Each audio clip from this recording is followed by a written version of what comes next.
ஆசிய champions trophy hockey தொடரின் இறுதிப் போட்டியில் 1-0 என்ற கணக்கில் சீனாவை வீழ்த்தி இந்திய அணி கோப்பையை கைப்பற்றி சாதனை படைத்துள்ளது.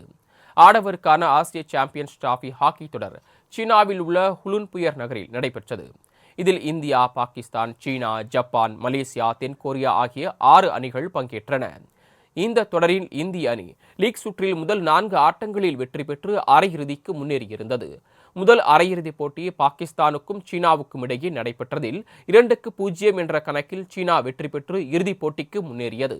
இரண்டாவது அரையிறுதியில் தென்கொரிய அணியை வீழ்த்தி இந்திய அணி இறுதிப் போட்டிக்கு முன்னேறியது. இந்நிலையில் நேற்று இறுதிப் போட்டி நடந்தது. சுமார் 50 நிமிடங்கள் வரை 2 அணிகள் தரப்பிலிருந்தும் யாரும் கோல் அடிக்காத சூழலே நிலவியது. அந்த அளவுக்கு 2 அணி வீரர்களுக்கும் இடையே கடுமையான போட்டி நிலவியது. சரியாக 51வது நிமிடத்தில் இந்திய வீரர் ஜுக்ராஜ் கோல் அடித்து அசத்தினார். இதன் மூலம் இந்தியா 1-0 என்ற கணக்கில் முன்னிலை வகித்தது. தொடர்ந்து சீனா கோலடிக்க போராடியும் முடியாமல் போனது. இந்நிலையில் 1-0 என்ற கணக்கில் சீனாவை வீழ்த்தி இந்திய அணி சாம்பியன் பட்டம் வென்றது.